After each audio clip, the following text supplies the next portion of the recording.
What's the scariest story you know that is 100% true? I would call it creepy more than scary. My mum's friend had a small house and lived alone. She noticed weird things. A batch of soup depleting faster than usual. Missing eggs. Damp towels in the hamper when she hadn't used any. Extra dishes in the dishwasher. And stuff like that. This went on for months. She thought she was just being forgetful. One day she heard some thumping in her attic and went to investigate. She found some makeshift living quarters. A small radio, a hot plate, a sleeping bag, pillow, food wrappers, and more stuff like that. She called the cops who came to keep an eye on the place. They ended up catching a homeless man climbing a tree, trying to sneak into her attic window. He had been doing this almost daily.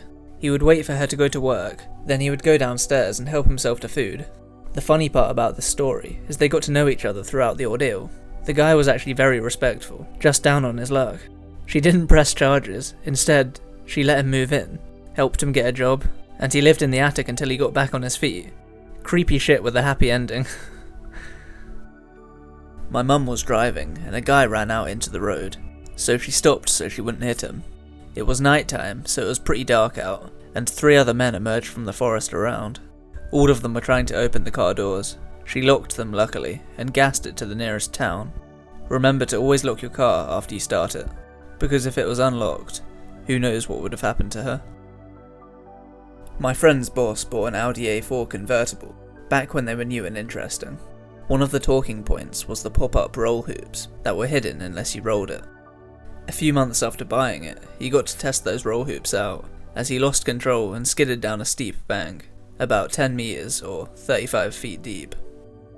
The roll hoops did their job, and he survived with just cuts and scratches from the bushes he'd ploughed through. The car ended up the right way up, and he got out, walked back up the bank to the side of the road, then got on the phone to the police to report the accident. While he was standing there, a driver from a car that had seen the accident came over to speak to him. Approaching from behind, the other driver asked if he was okay. My friend's boss turned around to reply, and dropped dead. His neck had been fractured, but was in one piece right up until he turned his head, when it severed his spinal cord. That would have been so fucking traumatic for the other driver. Artemis Pyle, the drummer from Lynyrd Skynyrd, survived a plane crash and walked to a nearby house only to be shot by the homeowner. The homeowner saw a bloody, long-haired man and shot him. Pyle survived that as well and made a full recovery. I worked for U-Haul when I was 18, and it was located in front of a club that was known for being really sketchy. I came in to open one morning, and it was common for people to come and knock on the door, hoping they could get in early to get their truck. On this day, I hear frantic knocking on the door. I'm there alone still, so it kind of startled me. I look and there's a woman, completely naked, covered in what looks like blood. I called the cops and grabbed one of the moving blankets and went outside to cover her up. She smelled really bad and was a mess. It ended up being blood and her own shit that she was covered in. Found out later that she was drugged at the club that night, raped and left blacked out in the alley. It was just a fucked up surreal situation to be involved in. I was working the evening shift at a gas station. A man comes in all disorientated. I go to help him out. He had a gash on his head and didn't know where he was. I couldn't see any crashes around, so I assumed he had fallen or something. Normally we're supposed to stay inside the glass shielded register area whenever someone is in the store. I, being a nice human being, went to help while calling the police. They got there and checked him out. They thought his head may have been fractured, so they took him to the emergency room. I went back to work. The cops stopped by for a coffee a few hours later. They told me the guy had been hit by a baseball bat trying to break into a little girl's bedroom, and he was wanted for rape and murder in 2 other states. I never left the register area at night again. The Lake Nyos disaster. The lake periodically belches a cloud of invisible carbon dioxide gas that suffocates everything within a 16-mile radius.